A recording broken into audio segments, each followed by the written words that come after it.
கம்பி கட்டி பார்த்தோம், வேலி கட்டி பார்த்தோம். இந்த மாதிரி நாசம் பண்ணும்போது விவசாயம் பண்ணுற அந்த முதலீடு போடுறது கூட எடுக்க முடியல. அந்த மாதிரி தருணம் ஆகி போகுது.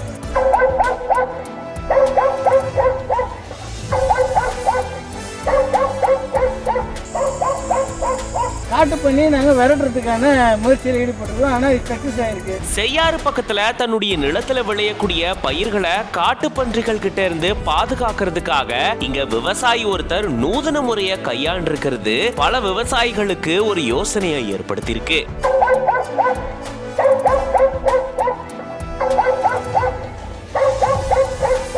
வழக்கமா காட்டுப்பன்றிகளை கட்டுப்படுத்தும் விதத்தை விட இது ரொம்பவே உதவிகரமா இருக்கிறதாகவும் 70% பயிர்கள் பாதுகாக்கப்படுறதாகவும் தெரிவிச்சிருக்காரு. திருவண்ணாமலை மாவட்டம் செய்யாறு அடுத்திருக்கக்கூடிய தும்பை பகுதியை சேர்ந்தவர் விவசாயி ராஜேஷ் பாபு. இவருக்கு சொந்தமா 9 ஏக்கர் நிலம் இருக்கு. இவருடைய நிலத்துல நெல், கரும்பு, வேர்க்கடலை உள்ளிட்ட பயிர்களை பயிரிட்டு வளர்த்துட்டு வராரு. இந்த சூழல்ல இரவு நேரங்கள்ல இந்த பகுதியில காட்டுப்பன்றிகளினுடைய தாக்கம் அதிகமா இருக்கிறதாகவும் சொல்லப்படுது. இது மட்டும் இல்லாம நெடும்பிறை, விண்ணவாடி, வெண்பாக்கம், மரியநல்லூர் உள்ளிட்ட சுத்துவட்டார பகுதிகளிலுமே அதிகப்படியா விவசாயிகள் நெற்பயிர்களை பயிரிட்டு வராங்க. இது மட்டும் இல்லாம கரும்பையும் விவசாயிகள் பயிரிட்டு வராங்க. இந்த சூழல்ல தான் இரவு நேரத்துல விவசாயிகளுடைய நிலத்துக்குள்ள காட்டு பன்றிகள் நுழைஞ்சு பயிர்களை சேதப்படுத்திட்டு வரதா சொல்லப்படுது. இதுக்காக முள்வேலி அமைச்சும் துணிகளை கட்டியும் விவசாயிகள் பயிர்களை பாதுகாக்கும் முயற்சியில் இறங்கியிருக்காங்க. ஆனா அது எந்த ஒரு பயனும் அளிக்கல அப்படின்னு சொல்லப்படுது. இந்த சூழலதான் விவசாயி ராஜேஷ் பாபு